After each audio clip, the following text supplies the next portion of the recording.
Elle est très très bien. Israël Beshem Hashem, Ose Shamaim Va'aretz. Alors bien évidemment, inutile de dire que le shiur de ce soir, merci Gilbert en tout cas pour le sponsor, a été fait, Bezat Hashem, est consacré pour la Iloula de Rabbeinu Chaim Ben Attar ou Chaim HaKadosh. Je voulais qu'on essaie de parler un petit peu de ce personnage. C'est un personnage qui est très connu. Okay, et peut-être que si on en a entendu parler très souvent du Chaim HaKadosh, c'est malheureusement jamais, c'est toujours des petites histoires à droite à gauche sur le personnage, mais pas véritablement sur sa vie en soi et ce qu'il était.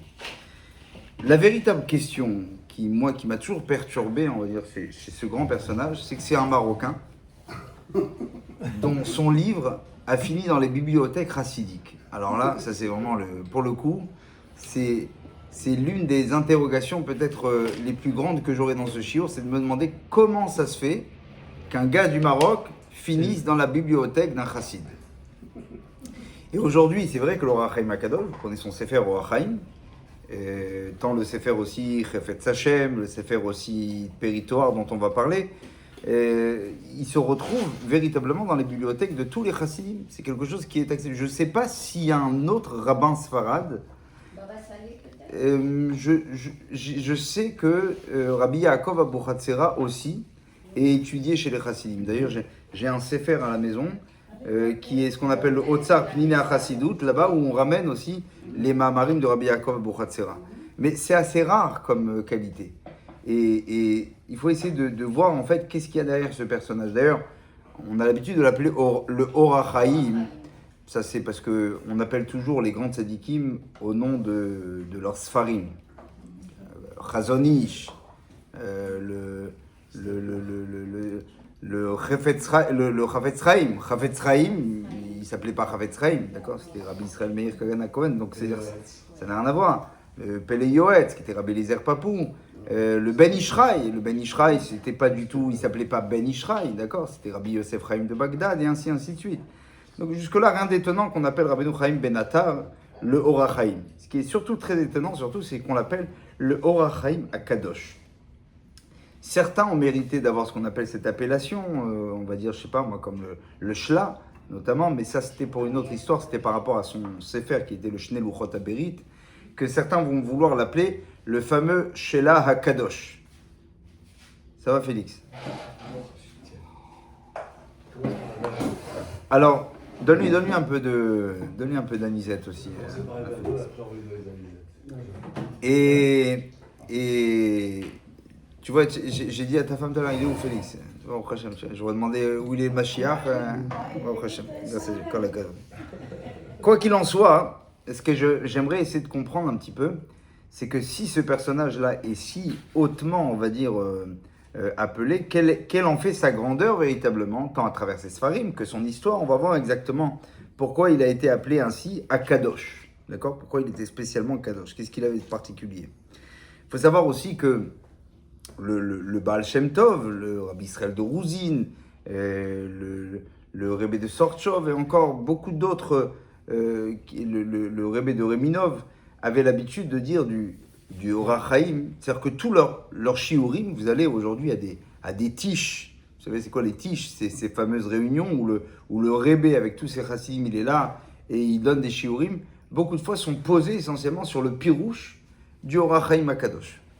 Donc autant vous dire que c'est un personnage qui a fini encore une fois, je vous dis, dans la bouche tant des Sfaradim mais aussi des Ashkenazim, mais aussi chez les Chassidim. Et ça, c'est quelque chose d'assez rarissime en soi. Et je voulais qu'on essaie de parler un petit peu de sa vie, justement. Alors, d'abord, pour essayer de commencer un petit peu, le Baal Shem Tov avait l'habitude de dire sur le Or HaChaim HaKadosh qu'il était une étincelle du Mashiach. Sur le Or HaChaim HaKadosh. Le Baal Shem Tov lui-même qui dit ça. Donc imaginez-vous un petit peu sur la véracité de ses propos pour dire comment il était Kadosh, réellement, ce personnage-là.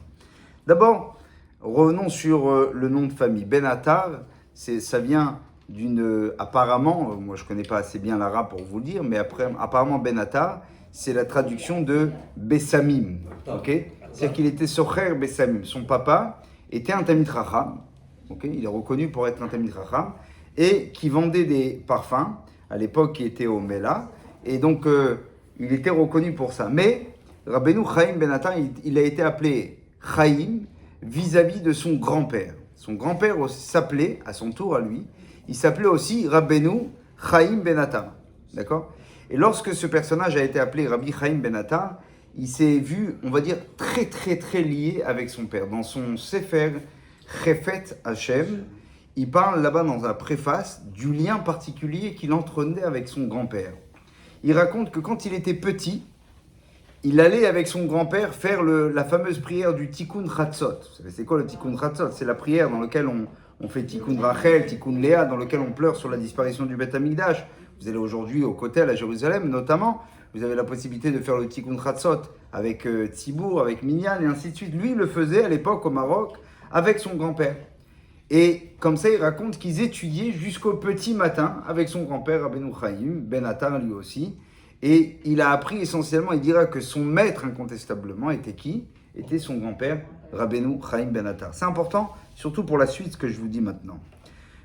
Pour savoir un petit peu plus sur l'année de sa naissance, on raconte qu'il est né à la fin du XVIIe siècle. D'accord? Les dates sont disputées, mais celle qui est reconnue le plus officiellement, c'est 1696. D'accord? Il est né dans une ville dont on a entendu souvent parler, c'était la ville de Salé. D'accord? Et qui est située vers le nord du Maroc, le côté ouest, ok, à côté de Rabat, exactement, Eliane. Et c'est là-bas où il va naître, et c'est à partir de là que va se faire sa réputation, bien évidemment, comme on va raconter plus tard dans l'histoire. Il est ramené comme quoi Rabbeinu Chaim Ben Attar, à son époque, il y avait un fameux sultan qui va prendre le pouvoir au Maroc, qui était appelé apparemment le Moulam Ismailé, ok, et d'autres noms en arabe dont je n'ai pas le souvenir malheureusement, mais qui a été un personnage qui était assez emblématique. D'abord parce qu'au départ, lorsque ce sultan arrive au pouvoir, c'était quelqu'un d'assez mégalomane, c'était style le Trump du Maroc de l'époque, ok, et il arrive et il construit, il veut construire dans la ville de Meknes, y mettre là-bas son palais. D'ailleurs, les ruines qu'il y a encore aujourd'hui à Meknes, apparemment, sont dues à ce fameux sultan-là. D'accord?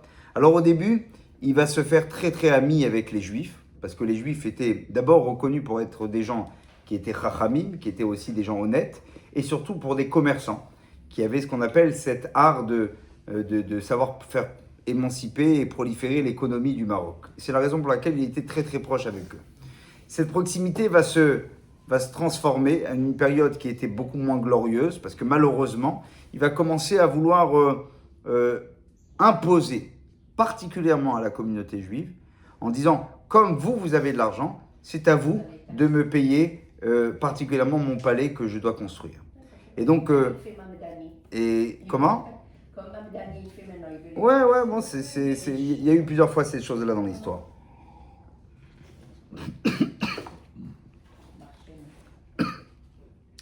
Quoi qu'il en soit, il raconte le Rachaim dans certains de ses écrits d'ailleurs, qu'à un moment donné, il a commencé à faire des décrets sur la communauté juive pour construire son palais, mais c'était un gars qui était reconnu comme étant d'une cruauté sans pitié. C'est quelqu'un qui manquait énormément de fidélité, on ne pouvait pas faire véritablement confiance à lui.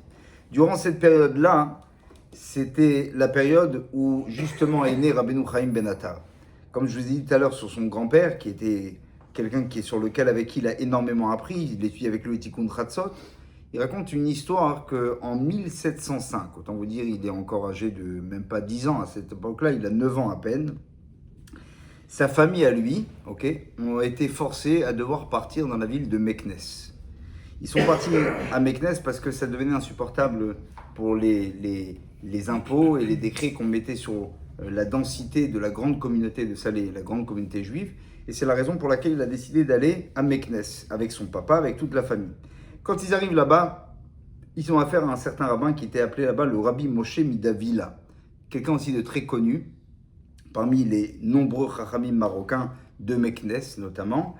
Et on raconte que là-bas, après, donc il a appris énormément de Torah dans cette ville-là. Dès que les xérotes sur la communauté juive ont commencé à se calmer, alors ils sont revenus dans la ville de Salé. À cette époque-là, il y avait une coutume qui était de marier les enfants très très tôt. Quand je dis très tôt, c'est-à-dire qu'on les mariait alors qu'ils étaient encore même des enfants. Autant vous dire, Raham Akadosh, la première fois où il se marie, parce qu'il va y avoir une seconde fois, mais la première fois où il se marie, il est âgé à peine de 11 ans. D'accord? Attention, juste que vous sachiez, ça ne veut pas dire qu'il y avait consommation par derrière, mais d'une certaine manière, c'est que quelque part, c'était comme une sorte de réservation, mais ils étaient appelés mariés. On les mariait réellement à 11 ans. La première fois, ils se marient, et là, c'est très important à vous le dire, avec une femme qui est la fille du cousin de son papa. Donc, c'était un peu sa cousine au deuxième degré. Quelque part, son père avait un cousin qui s'appelait Rabbi Moshe Ben Attar. Ce fameux Rabbi Moshe Ben Attar, qui était d'ailleurs quelqu'un qui était très très proche du palais, était énormément riche, qui soutenait d'ailleurs ce couple-là. Et lui, il avait une fille, et sa fille à lui, elle s'appelait Fatshionia. C'est pas un nom qui est spécialement connu. Et cette fille-là, Fatshionia, elle était donc de sa famille à lui, et elle a été mariée avec Rabbeinu Chaim Ben Attar. C'est très très connu que Rabbeinu Chaim Ben Attar, malheureusement, après quelques années, il s'avère qu'il n'arrive pas à avoir d'enfant avec cette femme-là. Et il va faire quelque chose d'assez exceptionnel. Il va lui demander son accord, parce qu'il l'aimait énormément aussi, et il l'a respecté. C'est la raison pour laquelle il lui a demandé, est-ce que ça te dérange si je me marie avec une autre femme pour pouvoir avoir des enfants? Il va se marier avec une autre femme qui s'appelait apparemment Esther, avec laquelle aussi il va vouloir faire des enfants. Ce qui est triste dans cette histoire, c'est que malgré les deux mariages qu'il aura fait, il n'aura pas eu le mérite d'avoir des enfants, malheureusement, de ces femmes. Ni de la première, et même aussi de la seconde. Juste beaucoup de Midrashim parlent énormément de la femme comment on appelle ça, de David Ameller, de Michal, la fille de Shaoul, les filles de Rashi, ainsi de suite. C'était des femmes qui étaient exceptionnelles, qui mettaient le talit et qu'elles mettaient les tefilines. On raconte la même chose sur la femme du Or HaChaim HaKadosh. Cette Fatshionia dont on parle, elle était particulièrement... alors, là aussi, j'ai vu quelque chose d'assez intéressant. Ça fait 2 jours j'ai vu cela. Il y a une femme qui est une rabbinite d'un Bet Rabban, donc c'est la femme d'un grand rabbin, je ne sais plus exactement dans quel Bet Rabban, malheureusement ça m'a échappé, j'essaie de revoir un petit peu dans mes notes, mais cette femme-là, à l'époque, elle avait écrit une histoire, elle avait demandé une she'ela au Rabbi Lubavitch, dans laquelle là-bas elle racontait qu'elle avait le minag d'étudier avec son papa. Et pourquoi? Parce que cette femme-là, on dit que ses parents à elle-même, elle a raconté que ses parents avaient beaucoup de mal à avoir des enfants. Et une des plus grandes zgoulottes qui existent actuellement encore pour avoir des enfants, c'est d'étudier le Sefer du Or HaChaim HaKadosh. Pourquoi? Parce qu'on dit que toute la douleur et la difficulté que l'Or HaChaim a eu et a reçu durant toutes ces années-là, il l'a mis dans quoi? Il l'a mis justement dans ses livres, et lui-même va dire que celui qui étudiera ces Sfarim, ça sera une zgoula pour avoir lui-même des enfants. Et pourquoi? Parce qu'il disait qu'en fait, ses auditeurs, quelque part, ses lecteurs, étaient ses propres enfants. Donc lui, il disait que le Sefer qu'il avait fait, c'était une zgoula pour avoir des enfants. Et Aya Maaseh, il y a eu beaucoup d'histoires comme cela, où les gens réellement, à travers leur étude, ils ont eu ça. Maintenant, cette femme-là, elle a dit qu'elle s'appelait Fatshionia, justement. Et elle a dit, mon père m'a appelé comme ça, parce qu'apparemment, la femme de Rabbeinu Chaim Ben Attar, elle s'appelait ainsi. Elle dit, mais voilà, moi-même, malheureusement, je suis mariée aujourd'hui, je n'ai pas d'enfant. Donc elle a prié au rabbi, elle lui a dit, qu'est-ce que je dois faire? Alors le rabbi, il lui a dit cette fameuse goula. Il lui a dit, sachez d'abord que le Midrash nous dit, comme quoi, certes, c'est vrai qu'il n'a pas eu de garçon, mais il a eu apparemment des filles. D'accord. Donc ça, c'est quelque chose qui est très disputé.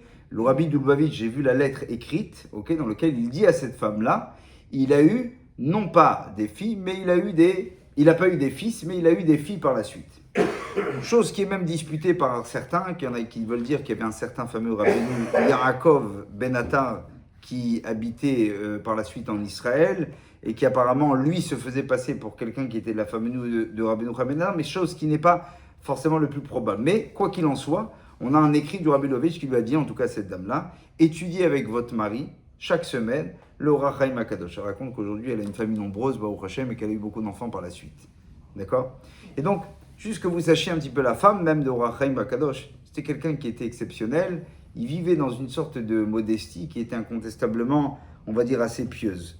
Et voilà que, en l'année, cette fois-ci, 1720, je vais essayer de me balader un petit peu dans les années, juste qu'on essaie d'avoir un petit peu... Là se passe une chose qui est terrible pour lui, parce qu'il va perdre à ce moment-là son grand-père.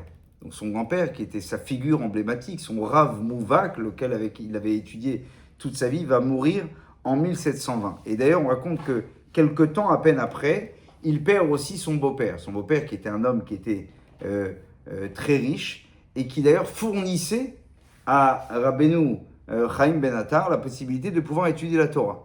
Malheureusement, quand son beau-père s'en va, il s'en va avec, bien évidemment, avec l'aide, mais il laisse un héritage qui, même cet héritage-là, ne va pas suivre. Pourquoi? Parce qu'il va avoir tellement de dettes sur la tête de Rabbeinu Chaim Ben Attar qu'on raconte que il va être appelé à devoir répondre à certaines dettes de son beau-père et qu'à cause de ça, il va devoir être emprisonné à l'époque par le sultan.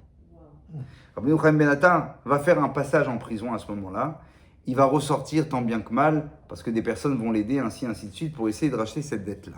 Quand il ressort, Rabbeinu Chaim Ben Attar, il ne sait plus quoi faire. Il n'a pas d'enfant, il n'a pas d'argent, il veut absolument essayer de s'en sortir. Et bien évidemment, tout le monde entier l'appelle, parce qu'on sait très bien que c'était un homme qui était d'une très très grande chorma, d'une très grande connaissance, mais il s'était juré une chose. Et ça m'a fait penser à l'histoire du Rambam, c'est exactement la même chose, ok? Et d'ailleurs, le Rabbeinu Chaim Ben Attar aussi fait un grand passage avec sa famille, un petit peu, il avait de la famille à Fès, il raconte d'ailleurs beaucoup d'histoires qu'il a eues à Fès, mais malheureusement ou bien heureusement, je ne sais pas comment il faut le dire, il a décidé de ne pas gagner des sous de la communauté pour sa Torah.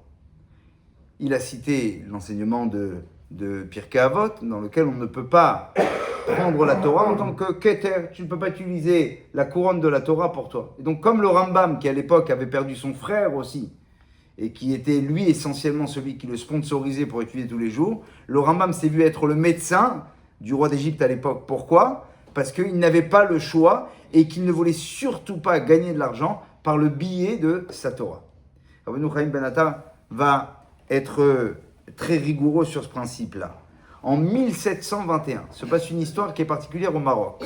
À l'époque, dès lors qu'il y avait une tempête de sauterelles, les Marocains avaient l'habitude de les mettre dans des bocaux, de les prendre et de les manger. L'un des premiers qui est voulu, et qui est venu en 1721, autant vous dire qu'il a à peine 25 ans, à cette époque-là, il est très très jeune, il va venir, il va écrire une lettre que d'après la halakha, toutes les sauterelles que vous mangez ne sont pas cachères. Bien évidemment, à l'encontre de tous les Talmidei Chachamim du Maroc qui existaient à cette époque-là. C'est une des choses qui va le faire connaître pour avoir ce qu'on appelle d'abord cette attitude-là, cette capacité de pouvoir dire les choses, même si ça va à l'encontre de tout le monde. On raconte même d'ailleurs qu'après cette histoire-là, où il a interdit de manger ces sauterelles en disant que ce n'étaient pas ces sauterelles qui étaient cachères, on raconte que durant les 2 années qui vont suivre, il ne va plus y avoir une seule sauterelle dans tout le pays du Maroc. Encore une fois, donc ça aussi, c'est des histoires qui sont assez intéressantes. Mais il y a une histoire qui, elle aussi, vaut un petit peu le détour. Une histoire qui est connue et reconnue avec le roi qui, à une époque, il va devoir essayer de sortir un petit peu finalement des sentiers battus et il va devoir ouvrir un style de commerce. Que va-t-il faire? Il va se lancer dans le fait de fondre l'or et aussi de savoir mettre sur les tentures l'or à l'époque, ce qu'on appelle rikum kesef et rikum zahav, c'est-à-dire de faire des fils d'or et ainsi de suite. Il va se passer une histoire qui était terrible. Pourquoi? Parce qu'à l'époque, on raconte que le roi va marier sa fille dans 10 jours. Et il demande à ce qu'il ait un habit qui soit justement tissé avec de l'or. Et à cette époque-là, qu'est-ce qu'on fait? Eh bien, on lui dit, écoutez, il y a un rabbin qui apparemment est très honnête, merci beaucoup, qui s'appelle le Rabbeinu Chaim Ben Attar, qui lui fait cette chose-là. Le roi va le voir, il va lui ramener donc un lingot d'or. Il lui dit, voilà, dans 10 jours, je marie ma fille, je voudrais que, eh bien, toutes les lanières, toutes les choses qui sont là, et ainsi de suite. Il lui explique, je veux que tout ça soit en or. Rabbeinu Chaim Ben Attar, qui était tellement shakoua belimudo, qui était tellement investi dans son étude de la Torah, 10 jours après, les serviteurs du roi arrivent, disent alors, il est où l'habit du roi? Et là, il avait complètement oublié. Qu'est-ce qui se passe? Le roi, bien évidemment, rentre dans une colère terrible, il le prend et il décide de jeter Rabbeinu Chaim Ben Attar, écoutez bien, ouais, dans une cage, dans une fosse aux lions. Ouais. Okay, il dit, au moins il servira d'exemple. Là, à ce moment-là, Rabbeinu Chaim Ben Attar dit au serviteur du roi, il dit, écoutez, il n'y a pas de souci, je vais y aller, je n'ai pas le choix, mais il y a une chose que j'ai besoin de prendre avec moi, c'est mon talit, mes tefilin, et ma Torah et mon teilim. C'est tout, c'est la seule chose que je vous demande. Ça va te dire, mais ça va te servir à rien, tu ne comprends pas que tu vas être mangé. Il dit, juste, c'est ma dernière volonté. Il va leur demander cette chose-là. Rabbeinu Chaim Ben Attar va être jeté dans la fosse aux lions. Et va se passer à partir de ce moment-là un spectacle incroyable, où tous les Marocains vont venir les uns après les autres pour essayer de voir cette image éloquente, parlant d'elle-même, où des lions sont tout autour d'un homme qui est en train, avec son talit et cette filine, en train de lire le Teilim. Tellement cette image, elle était marquante et folle, que le roi lui-même se déplace. Et il regarde cette image, il dit, comment que c'est possible? Il va dire en arabe, Ata yadati, maintenant je sais. Enfin, c'est la traduction que Rabbeinu Chaim Ben Attar va dire. Il va dire, maintenant je sais que votre Dieu est le grand Dieu. C'est une des grandes histoires qui est connue sur Rabbeinu Chaim Ben Attar. Il y a énormément d'histoires. Une autre histoire qui est connue de Rabbeinu Chaim Ben Attar, donc on avait raconté, on n'a pas trop le temps malheureusement, mais j'aimerais celle-ci en tout cas vous rappeler. Rabbeinu Chaim Ben Attar, il était reconnu pour être aussi un Gabbai Tzedaka, un homme qui était d'une très très grande philanthropie. En tout cas, avec les peu de moyens qu'il avait, il essayait au maximum de pouvoir aider les Talmidei Chachamim de sa ville. Autour de lui, il y avait beaucoup de Talmidei Chachamim qui n'avaient pas les moyens. Et lui, qu'est-ce qu'il faisait? Il faisait chaque Shabbat, il faisait un agneau, okay, il faisait la shrita, et à la suite de cette shrita, il prenait plusieurs morceaux et il amenait dans les familles de ces Talmidei Chachamim là. On raconte qu'un Shabbat, toutes les bêtes qui sont passées au bêtes à shrita, c'est-à-dire à l'abattoir là-bas, elles sont sorties pas cachées, à part une bête, laquelle? Celle de Rabbeinu Chaim Ben Attar. Vient à ce moment-là l'un des plus grands riches de la communauté.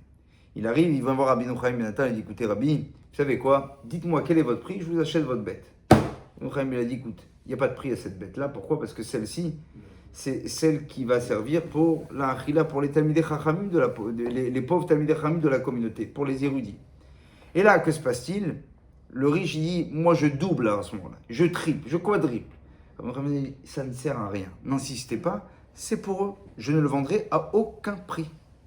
Qu'est-ce que fait Rabbeinu Chaim Ben Attar? Va découper les morceaux comme il avait l'habitude et il va amener à l'un des Talmidei Chachamim. Le riche en question passe à côté du pauvre et il le regarde et il commence à lui dire, et toi, qu'est-ce que tu as? Tu n'es rien du tout et regarde, à toi on te donne de la viande gratuitement que moi, même en payant, n'a pas voulu me la donner. Mais qui t'es-toi? Quand Rabbeinu Chaim Ben Attar, il a vu ce type-là qui était énervé, qui était en colère aujourd'hui, parce qu'on ne respectait même plus son argent. Rabbeinu Chaim Ben Attar est resté choqué de cette situation-là. Le soir même, Rabbeinu Chaim Ben Attar raconte qu'il y a un malach qui vient le voir et qui lui dit, étant donné que tu viens d'entendre une insulte sur un érudit de Torah et que tu n'as pas bougé, que tu n'as rien dit, alors, Gazarnu Alecha, on a décrété sur toi, Mina Shamaim, que tu dois partir et avoir une année entière de galoute. Tu dois prendre tes valises et tu pars de chez toi, tu dois délaisser ta femme, tu dois laisser ta communauté, ton boulot et ainsi de suite. Et peut-être qu'après, on pardonnera peut-être la faute qui vient de se passer là. C'est Rabbeinu Chaim Ben Attar qui va raconter cette histoire beaucoup plus tard. À l'issue de quelle histoire en fait? On l'avait raconté, je ne sais pas si vous vous rappelez, durant la paracha de Bechukotai. Bechukotai, il y a marqué là-bas, Im Bechukotai teleru, et mitzvotai tishmoru. Là-bas, dans ces lois que Akadosh Baruch Hu nous demande, on raconte que Rabbeinu Chaim Ben Attar, là-bas, il a fait plus de 42 pirushim. Il donne plus de 42 commentaires sur ce verset de la Torah. C'est l'un des passages éloquents, édifiants de toute la profondeur de ce personnage qui avait donné justement dans ce passage de la Torah. On raconte que Rabbi Chaim Ben Attar, qu'est-ce qu'il fait? De semaine en semaine, il tente d'aller dans des villes où personne ne le reconnaît, personne ne sait qui c'est. Il va littéralement comme un homme qui est, comment on appelle ça? Un homme simple, un vagabond. Et il arrive une fois justement dans une ville, c'était Parashat Bechukotai. Il arrive là-bas, il s'installe, il va dans la synagogue. Et à l'époque, comme ça se passait, les gens sortaient de la communauté, ils voyaient ceux qui attendaient à côté de la porte, c'était les pauvres en général, et eux, on les invitait. Et voilà qu'il y a un type là-bas, c'était Rabbeinu Chaim Ben Attar, qui attendait lui aussi qu'on l'invite. Et il y a quelqu'un qui vient le voir, et il dit, et toi, dis-moi, tu n'as pas où manger? Il dit, non. Il dit, alors tu sais quoi, viens t'asseoir avec moi, je vais t'inviter chez moi. Bessimcha, merci beaucoup. Et il l'invite, il commence à manger chez lui, ainsi, il dit, écoute, par contre, chez moi, c'est spécial, on doit aller vendredi soir au shiur du Rav. Très important, tous les talmidim de la communauté, on va voir le Rav. Il dit, avec plaisir, je vous suis. Il arrive, donc vendredi soir, après le repas, il y a tous les talmidim qui sont là, tous les élèves sont autour du Rav, et le Rebbe qui commence un shiur d'une profondeur extraordinaire sur quoi? Sur le pirouche, sur le commentaire du Ohr HaChaim HaKadosh sur Vehi Bechukotai Telechu. Et les élèves sont là, ils écoutent l'explication phénoménale du Ohr HaChaim HaKadosh. Et les élèves, ils disent, mais Rabbi, mais d'où vous sortez ça? Il dit, ça, c'est Rabbeinu Ohr HaChaim HaKadosh qui a dit une chose pareille. Et là, lui, le Ohr HaChaim, qui fait partie des invités dont personne ne sait qui il est, il lève sa tête, il dit, excusez-moi, c'est Chaim Ben Attar. Comment tu oses parler de Rabbeinu Chaim comme ça? C'est Chaim Ben Attar. Tout de suite, tout le monde se jette sur lui. Comment tu parles? C'est qui ce vagabond? Va-t'en d'ici. Ils lui font un bisaïon. Le gars qui l'avait invité, il le prend et lui dit, écoute-moi, tu dis encore une chose pareille devant mon Rav, je te massacre. T'as de la chance, je suis un peu miséricordieux. Tu restes encore et tu manges ce soir, tu manges demain encore midi chez moi, mais fais attention à toi la prochaine fois. Le lendemain, la même chose. Il va manger chez ce gars-là, à l'issue du repas, qu'est-ce qu'il va? Ils vont voir le Rav, ils vont au shiur Torah du Shabbat après-midi. Il arrive au shiur du Shabbat après-midi chez le Rav, et le Rav, il dit, écoutez, il leur dit, voilà encore un pirouche sur une Bechukotai Telechu. Et là, les élèves sont pas chauds ni d'amis, mais ils disent, ouais, quoi, c'est extraordinaire, quelle profondeur, Rabbi, mais d'où vous savez ça? Rabotai, Rabbeinu Ohr HaChaim HaKadosh, Rabbeinu Chaim Ben Attar. Et lui qui arrive, il dit, je vous ai dit, Chaim Ben Attar. Et là, ils veulent lui sauter dessus, le prendre, le massacrer. L'histoire, elle continue. À Seudah Shlichit, la même chose, il continue avec les pirouches. La même chose, il arrive et dit, Chaim Ben Attar. Et là, à ce moment-là, le Rav, il dit, écoutez, occupez-vous de lui. Qu'est-ce qu'ils vont faire? Ils vont le prendre, ils vont l'attacher. Ils vont le mettre dans une sorte de cachot. Ok? Et ils vont dire, toi, tu es complètement fou. On t'a déjà dit déjà de ne pas parler comme ça. Donc, tu ne comprends pas les choses, tant pis pour toi. Arrive Motsai Shabbat, une tempête gigantesque arrive sur cette ville-là, comme ils n'avaient jamais vu jusqu'à maintenant. Et avant même de pouvoir faire Havdalah, ils craignaient même pour leur vie. Les Talmidim sont partis voir le Rebbe. Ils lui ont dit, Rabbi, qu'est-ce qu'on peut faire? Qu'est-ce qui se passe? Et le Rabbi leur a dit, peut-être qu'on a mal agi avec le gars qui était là-bas. Ils sont partis le voir. Et ils lui ont dit, est-ce que toi, tu comprends ce qui se passe ici? Il dit, moi, je sais une chose. C'est que Shabbat, normalement, le Gehinom se réouvre. Mais là, il ne peut pas se réouvrir. Pourquoi? Parce que le malach du Gehinom, quand il me voit, moi, assis comme ça, il a refusé de rouvrir le Gehinom tant qu'on ne me délivre pas. Il dit, mais pourquoi? Tu es qui, toi? Il dit, moi, je suis Chaim Ben Attar. Sans rester. Ils sont restés bouche bée. C'est une des grandes histoires de Rabbeinu Chaim Ben Attar. À l'issue de cette histoire, je vous dis, c'est une histoire, elle est racontée énormément chez le Chassidim, d'accord? Avec beaucoup plus de détails, et ainsi de suite. À l'issue de ça, je vais essayer de finir rapidement dessus, parce que il va finir cette année-là, il va revenir dans la ville de Salé, et c'est là-bas où il va sortir la première fois son plus grand des livres.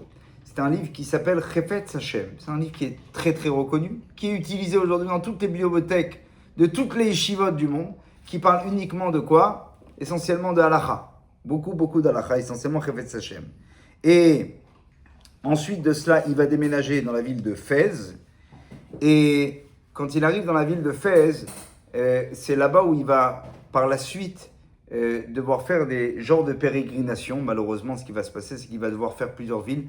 Mais d'abord, avant de vous parler de la suite de l'histoire, j'aimerais vous parler d'un autre personnage. Parce que quand il va partir à Fès, il va faire un autre Sefer. Quand il va arriver là-bas, il va faire un autre livre qui s'appelle Peri Toar.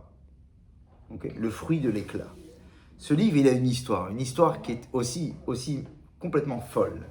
Pourquoi ? Il y a un homme qui s'appelait le Rabbi Cheskia de Silva. Rabbi Cheskia de Silva, c'était un homme qui était bien évidemment d'abord Sfarad, vous l'avez compris, et c'était un homme qui était apparemment de la ville, si je comprends bien, d'un pays d'Europe, en tout cas d'Espagne, si je ne me trompe pas, ou bien de Livourne, d'Italie. Et quoi qu'il en soit, ce Rav est parti par la suite en Eretz Israël et va être très, très, très reconnu. Un tzaddik, une très, très grande auteur. Mais à l'époque, comme beaucoup de ces rabbins qui sont reconnus posthume, lui, ça fait partie d'eux, en tout cas.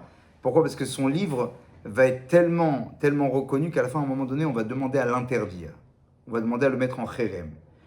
C'était qui ? C'était le livre du Peri Hadash. Le Peri Hadash, c'est un des livres qui est aujourd'hui le plus lu dans toutes les instances rabbiniques et des tribunaux actuellement. Pourquoi ? Parce que lui, il a fait ce qu'on appelle un montage de la halakha qui lui était très individuel. Autrement dit, il a pris lui-même le Chumash, la Mishnah, la Gemara, la halakha, et il en a fait sortir ce que lui pensait comme conclusion de la halakha, sans tenir compte des plus grands qui venaient de le succéder. C'était qui avant ? Qui le précédait, pardon ? C'était Rabbi Yosef Karo, le Rama, le Rambam. Lui, il a décidé, il a dit, moi, je veux pas me faire, comment on appelle ça ? Me faire influencer par des opinions halachiques, Ashkenaz, Sfarad, Espagne. Moi, je vais vous dire, littéralement, il n'y a pas d'Ashkenaz, il n'y a pas de Sfarad. La Gemara, ce qu'elle est, moi, je vous en sors, c'est quoi la halakha ? Son livre s'appelle Peri Hadash, le fruit nouveau. Pourquoi ? Parce que tout le monde reconnaissait en Rabbi Yosef Karo le fameux édit du Shulchan Aruch, du Rama, qui était Rabbi Moshe Isserlich, le courant Ashkenaz de la halakha, qui était le plus connu et qui est resté le plus connu. Et lui, il va en faire donc un livre qui s'appelle le Peri Hadash. Malheureusement, à un moment donné, qu'est-ce qui va se passer ? C'est que du haut de sa forme et de tout ce qu'il était, les rabbins de son époque-là, ils vont décider que cet homme-là, étant donné qu'il méprisait trop les plus grands rabbins de la halakha de cette époque, automatiquement, ils vont le mettre en chérem, ils vont décider d'interdire son livre. Rabbi Chaim Akadosh, qu'est-ce qu'il fait ? Il prend ce livre et il voit que cet homme-là, il y a quelque chose, mais il décide absolument de sauver l'honneur de Rabbi Yosef Karo. Il dit comment Rabbi Yosef Karo, qui était le génie du génie, okay, comment le Rama, qui était ces grandeurs-là, comment le tout, on peut les dégager comme ça d'un revers de main aussi facilement. Alors il a décidé d'en faire une œuvre. Il a écrit un livre qui s'appelle le Peri Toar. Le Peri Toar, c'est un livre qui répond au Pri Hadash et qui lui dit, voilà ce que tu as dit sur Rabbi Yosef Karo. Moi, je pense que de 1, c'est faux pour ça, de 2, c'est faux pour ça, et ainsi de suite. Et il reprend toutes les remarques qu'a fait le Peri Hadash sur Rabbi Yosef Karo, et comme ça, il défend Rabbi Yosef Karo. Mais pour le faire avec honneur, qu'est-ce qu'il a fait ? Dans son livre, il a ramené au milieu de la page, comme dans la Gemara, vous voyez, il a ramené au milieu le texte du Shulchan Aruch et du Rama. D'un côté, il a mis le livre du Peri Hadash, et de l'autre côté, il a mis ses réponses à lui du Peri Toar. D'accord ? De sorte à ce que, vous voyez, c'est pas la peine de l'interdire, il faut juste lui répondre. Il faut arrêter de blacklister ce qu'il était, parce que c'était un homme qui était quand même, qui avait de la chorma, mais je veux lui répondre pourquoi il avait faux. Donc il a fait ça de manière très classe. Cet homme-là va mourir une année avant que Rabbeinu Chaim Ben Attar décède. Et on dira sur cet homme-là, il va être enterré où ? Parce que par la suite, il va mourir à Jérusalem, et il sera enterré à Har-Hazetim, au mont des Oliviers, et manque de peau ou hasard venu du ciel, vous l'avez compris, il va être enterré juste à côté de qui ? Plus tard, du Or HaChaim Akadosh. Le Chida, vous avez sa série de livres là tout en haut, ok ? Dans le fameux Shem Agdolim. Le Chida était un des plus grands élèves d'ailleurs du Rabbeinu Chaim Ben Attar. Le Chida, quand il parle de son maître, il dit un jour je suis parti voir mon maître à Har-Hazetim et je pouvais entendre chuchoter mon maître demander encore au Peri Hadash pardon si je t'ai vexé, mais crois-moi que tout ce que j'ai fait, je l'ai fait uniquement pour la Torah, et en aucun cas par conviction d'intérêt d'ego, et ainsi de suite. Un peu pour vous dire un petit peu qu'est-ce qui se passe sur ces personnages-là. Alors enfin, bien évidemment, il y a beaucoup de choses à dire. Juste après toutes ces histoires-là qu'il a fait son livre, il va devoir partir, il va faire plusieurs pérégrinations. Alors, il va décider en 1738 de partir de la ville de Fès, parce qu'il y a une épidémie à cette époque-là, et il va décider de partir pour aller en terre d'Israël. Alors, c'est pas un petit voyage qui va se passer, parce que là, on est en 1738, ok. Il va passer par... alors ça, c'est le Shamagdon Uchida qui l'explique dans les voyages qu'il avait fait. Il est passé dans la ville de Tétouan, ok. Tétouan, c'est au nord du Maroc. Ouais. Ensuite, il arrive, il se pose un petit peu à Alger. Et enfin, en 1739, il arrive dans une ville qui s'appelle Livorno, ok, qui est en Italie. Exactement. Et là-bas, il découvre une communauté extraordinaire. Il découvre une communauté exceptionnelle. Quand il arrive là-bas, bien évidemment, personne ne le connaît, personne ne sait qui c'est. Il arrive là-bas très très pauvre, tellement pauvre que le Rabbi Moshe, qui était le grand rabbin de la communauté là-bas, le prend parmi les pauvres, il le prend sous ses ailes pour pouvoir lui fournir un peu de parnassa. Et on raconte que chaque semaine, ce Rav-là, il envoie 2 Talmidei Chachamim pour lui donner un petit peu de quoi manger le Shabbat. Ces 2 Talmidei Chachamim, il leur dit, 2 minutes, asseyez-vous un peu avec moi, et il leur dit une petite parole de Torah. Il trouve que ce personnage-là, ce pauvre-là, a quelque chose à vendre, et il demande à leurs amis, venez avec nous quand on va amener de l'argent à ce pauvre, il est incroyable. Écoutez ce qu'il a à dire. Et comme ça, 3, 4, 5, 10, 15, 20, on raconte que par la suite, la communauté de Livourne manquait de place pour assister au shiurim de Rabbeinu Chaim Ben Attar. Là-bas, il a littéralement explosé de sa chorma. Tout le monde était à l'apogée quelque part de sa connaissance. Tout le monde a vu exactement quel était le personnage qu'il en était. Et là, il entend à cette époque-là qu'il y a un fameux Rav qui était monté à l'époque de Turquie et qui est parti dans la ville de Tibériade. Alors, si je me rappelle bien, ce Rav-là, qui avait fait une chose pareille, c'était, si je ne dis pas de bêtises, c'était voilà, Rabbi Chaim Aboulafia. Il est reparti en Eretz Israël, et lui, il fait une aliyah particulière, parce qu'il amène avec lui toute sa communauté. Rabbeinu Chaim Ben Attar, ça ne fait qu'un tour dans sa tête. Lui, il se dit, c'est pas mal ce qu'il a fait, il faut exactement que je fasse la même chose. Moi, ma destinée, c'est pas Tibériade, c'est Yerushalayim. Il décide, Rabbeinu Chaim Ben Attar, de commencer à parler à la communauté de Livourne et de leur dire, qui est chaud, on part en Eretz Israël. Il va rester comme ça pendant 2 ans à Livourne. Il va préparer sur 2 plans. D'abord, bien évidemment, l'organisation et surtout, il va créer ce qu'on appelle une association qui était très connue, qui va être reprise par beaucoup d'autres associations, tellement sa réussite, elle avait énormément marché. Ça s'appelait Vaad Knesset Israël. D'accord ? Rabbeinu Chaim Ben Attar, au bout de 2 ans, il ramasse assez d'argent pour amener avec lui une très grande partie de la communauté de Livourne. Ils prennent un bateau de Livourne et ils voyagent par la Sicile. Ils arrivent à Alexandrie. C'est un voyage qui est très très long, qui est très raconté dans le Chida notamment. Et après, ils veulent arriver à Yafo. Ils n'arrivent pas à arriver à Yafo exactement. On leur interdit l'accès à ce moment-là. Et là, il arrive par le nord. Quand il arrive au nord, il se voit obligé d'aller faire un tour de pèlerinage là-bas, où il va y avoir des grandes tzadikim, tels qu'à l'époque où il y avait eu le Harizal et ainsi de suite. Et là, ouais, exactement. Et lui, il dit par contre à tout le monde leur disait, mais installez-vous ici, on a déjà une communauté. Jérusalem, c'est vraiment pas un endroit facile à habiter. Mais Rabbi Chaim Ben Attar lui dit, moi, je ne suis venu ici que pour arriver à Jérusalem. Il arrive à Jérusalem. Alors l'histoire là-bas, il y a beaucoup d'autres histoires qui seraient intéressantes à raconter, mais j'ai pas le temps malheureusement. C'est juste pour vous dire qu'il est arrivé dans cet endroit à Jérusalem qui était désertique. Et il va construire 2 yeshivot. Pas une, mais 2. Pourquoi 2 yeshivot, vous allez me dire ? Il construit une yeshiva du Pshat et une yeshiva du Sod. C'est-à-dire la yeshiva de la maison d'études qui est la plus réputée, la plus connue, celle qui est analytique, ainsi de suite, et la yeshiva plutôt kabbalistique. C'est marrant parce que cet exemple-là, on le verra aussi avec la fameuse yeshiva de Porat Yosef, où à l'époque, ça va être 2 yeshivot à part. Mais quelque part, le premier à le faire, c'était Rabbeinu Ben Nathan. Il construit donc 2 yeshivot, malheureusement, 1 an après avoir installé ces 2 yeshivot qui vont beaucoup perdurer dans le temps, qui vont avoir une très très grande hatzlacha, il finit par partir de ce monde-là et il sera enterré au Rachem Akadosh comme par un fait hasardeux dans justement l'endroit du Harazetim.